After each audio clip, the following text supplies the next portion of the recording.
Imagine there's this hidden code, like a secret blueprint, that's behind everything in existence. But it's not made by people, and it's not limited by time or where you are. These are cosmic laws, timeless and for everyone. They don't tell you what to do by threatening punishment. Instead, they guide you toward being wiser and more fulfilled. They've shaped your past, and they'll shape your future. But most importantly, they can help you understand what's happening right now. Let's talk about the law of divine oneness. This law says that we're all connected. We're all part of a big divine energy that's way bigger than just us. It's like saying every action, every thought, every word we say isn't just about us. It affects everything else in the universe. It's like when you drop a stone into a pond and ripples spread out. Our lives are like that, connected and affecting each other. Understanding this law means realizing that no one is ever alone. We're all in this together. It's not just you or me, it's all of us, like drops in the same ocean. So, if everything comes from the same big source, then love, kindness, and compassion just make sense. It's like following the golden rule: treat others as you want to be treated. So, how do we use this idea in our everyday lives? Well, start by seeing the good in everyone you meet. Every time you talk to someone, try to be kind and understanding. When you speak, let your words show that you get, we're all connected. And when you listen, do it with empathy, knowing we're all part of the same big picture. Now let's talk about the law of vibration. The law of vibration says everything in the universe, from the biggest galaxies to the tiniest particles, including your thoughts and feelings, moves at different speeds called frequencies. Nothing stays still. Everything's always moving and vibrating differently. So, if you want something, like money or love, you need to tune in to the right frequency. For example, if you want more money, you need to figure out what the feel of money is and try to match that vibe. Same goes for love. You need to vibrate at the frequency of love, which is a really high one. And if you want a specific person in your life, both of you have to be on the same wavelength. To make this law work for you and get what you want, you've got to sync up your vibe with your desires. If you dream of being a star, you've got to start feeling like one first. Understanding this changes how we see ourselves and our world. We're not just bodies moving through life. We're energetic beings, vibrating at different frequencies, and that affects everything we experience. Now, the law of correspondence says, what's happening inside you matches what's happening outside. Your inner feelings and thoughts directly affect your outer world. It's like a mirror. If you feel good inside, everything outside seems great. But if you're feeling down, everything seems bad. So, if you want to change your external world, start by changing your internal state. You're basically the architect of your reality, with the power to shape your world by changing how you feel inside. The thoughts you think, the beliefs you hold, and the attitudes you have, they all shape your life. What you focus on becomes what you experience. So, if you want to change your world, you've got to start by changing yourself, and then the outside world will reflect those changes. Now, let's talk about the law of attraction. This law says that similar things attract each other. Whatever you give your attention to, whether it's positive or negative, you bring into your life. This isn't just some idea. It's been recognized by ancient cultures, scientists, and successful people worldwide. It's a bit like the law of vibration. You don't attract what you want, you attract what you are. According to the law of attraction, you've got to believe you can get what you want.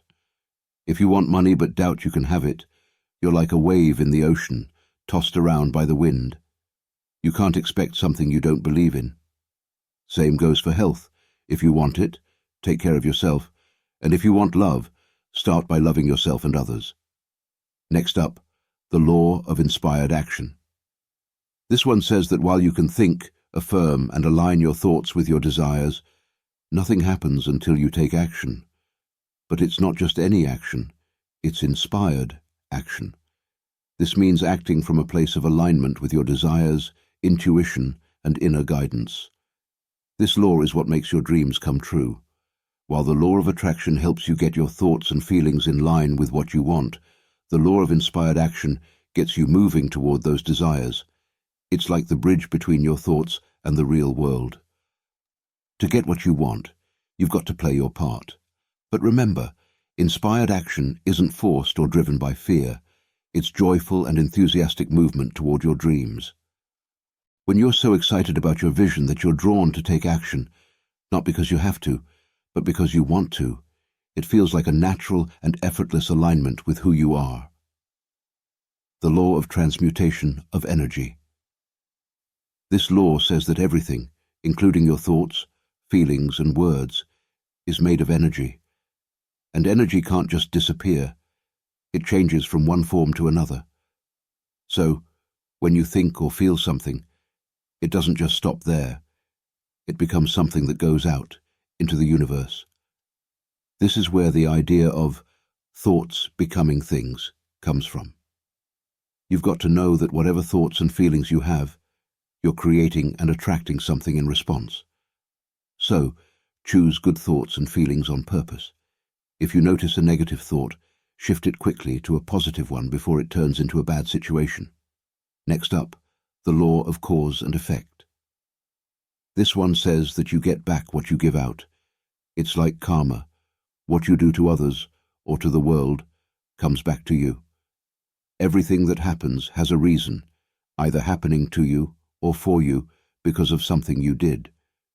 If you do good things, it benefits you, and if you do bad things, it affects you too. It's like for every action, there's an equal and opposite reaction. Understanding this law means knowing that if you want to change the effects you experience, you've got to change the causes you set into motion. You reap what you sow. If you sow love, you get love. If you sow money, you get money. It's like what goes around comes around. Your actions and words don't just vanish.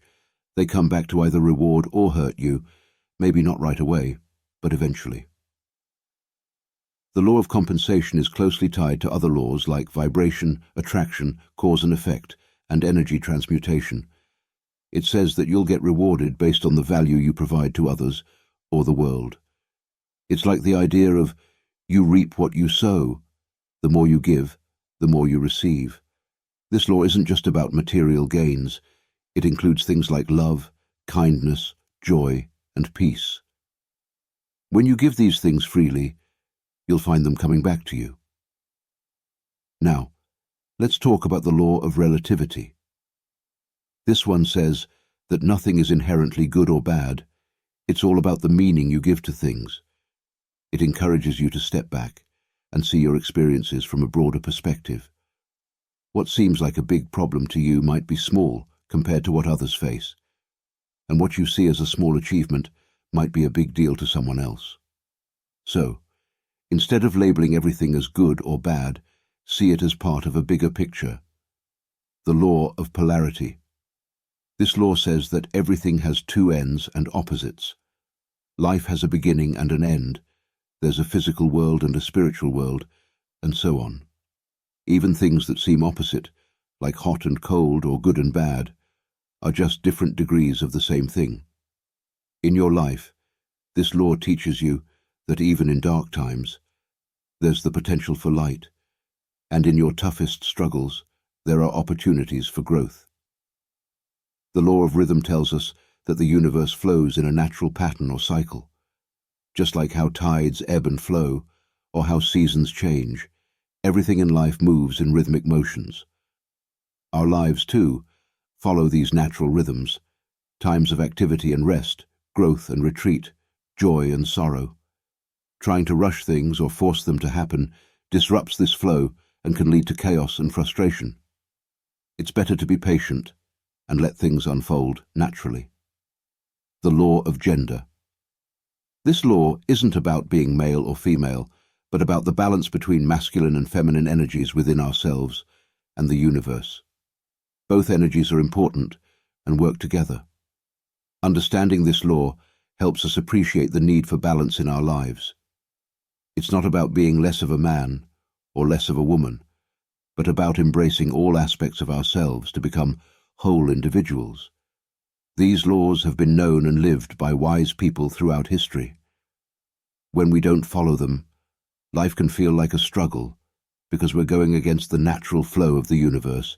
It's not about being punished, but life can feel tough when we swim against the current.